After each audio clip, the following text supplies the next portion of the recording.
who does not fast. Who does not fast, who has a legitimate excuse for not fasting. There are 4 categories of those who are excused from the fasting. The first and the most common one is the woman in her monthly cycle, or after she delivers and she is bleeding in that portion, the nifas months. So the woman in her hayd, in her menses, and the woman in her nifas, such a lady obviously does not fast, and she makes it up later on. Now, my dear sisters in Islam, do not play around with the sharia of Allah. Many sisters are lazy. When their menses finish, they think they can delay the fast simply by not performing the ghusl, by delaying the full ritual ablution. Allah Azza wa Jal knows when your menses finish, and you know as well. And when your menses finish, the very next day you must begin your fast. In fact, if your menses finish even 5 minutes before the Fajr Adhan, the time of Imsak, and you know the sign which is the whitish discharge, if your menses finish 5 minutes before the Adhan of Fajr, then legally, even if you do not take the ghusl, you must fast that day. So keep this point in mind and monitor the end of the month. You all know your cycles, you all know your routines. Towards the end of the month, monitor and realize that if it finishes, wake up the day that you think it's going to finish. Wake up before Fajr to make sure that in fact it has finished or not finished. Because if it has finished, then that day is obligatory on you, and it is not allowed to play games with the sharia of Allah subhanahu wa ta'ala. This is the first category. The second category are men and women who are sick and traveling. And this category, it is permissible for you to fast. It is permissible for you to leave the fast. It's up to you. But the better thing to do is that if fasting is a hardship, then you should not fast.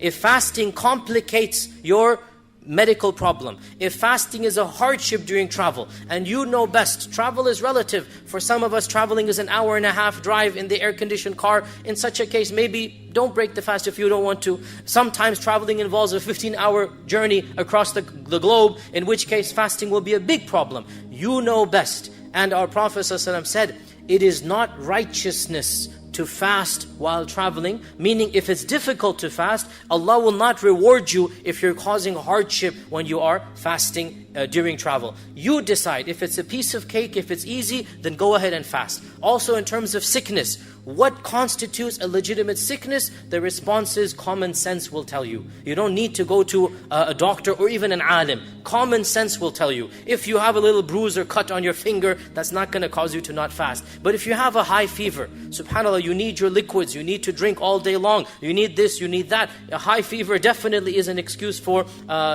leaving the fast and then making it up on a later day. You know, use your better judgment. What sickness is such that it will complicate the fast if I continue fasting? And there might be some gray areas here and there. You're not quite sure. So go ahead and attempt in the morning to fast. If you feel you're getting a more strong headache or this or that, your sickness is being complicated, then break the fast, and Allah Azza wa Jal is forgiving and merciful. Also, there are gray areas of certain medical issues such as diabetes and others.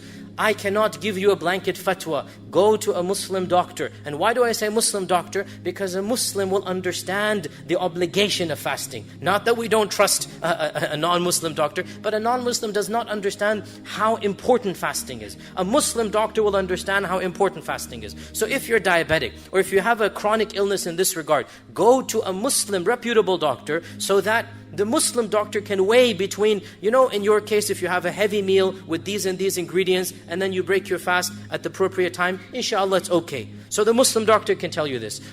Because the Muslim doctor has experience of fasting, and he knows the obligation of fasting. So if there are areas such as diabetes, such as other things of this nature, then go seek counsel with a health professional who understands the obligations of fasting.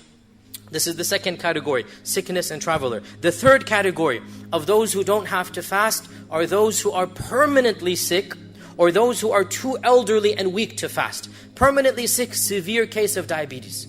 Severe case of diabetes. He cannot remain without food for 5 hours, let's say. Khalas. So Allah's sharia has not come to kill people or to make life difficult. For such a person, somebody who is very old, 70, 80 years old, he doesn't have it in him to fast. For such a person, the fasting is forgiven, and he will have to give a fidya, which is feeding one person one meal per day that he doesn't fast. And the average fidya in America is between $8 to $10. If you want to be safe, give 10. If you give $8 a day, no problem. And you have to give fidya according to the land you're living in. Don't calculate fidya based upon Pakistan or Bangladesh. Calculate fidya based upon America because you're living here. You may send it to Pakistan or Bangladesh, but it has to be $8 a day, not 8 rupees a day, because you're living in this land. So your fidya is calculated according to this. And this is the third category. The final category, and then we conclude our first khutbah. The final category is the category that's a bit of an ikhtilaf over, and that is women who are pregnant and women who are feeding children. This category is where many women show laxity. The fact of the matter is, an average, healthy young lady who is pregnant or who is feeding should not really have an excuse to break the fast.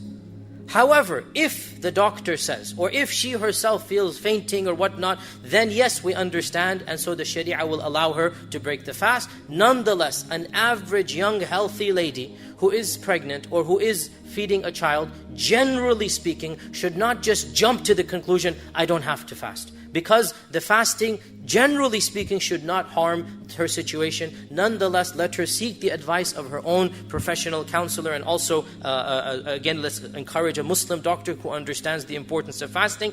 If the doctor feels, and if she as well feels, that fasting will not be possible, then she may avoid the fast, but she will have to make up the days that she has missed. She cannot give money because her ruling is the ruling of the one who was sick or traveling. That is, she will overcome the sickness, she will come back to a regular state, and she will then have to fast all of the days. And indeed, Allah subhanahu wa ta'ala knows best.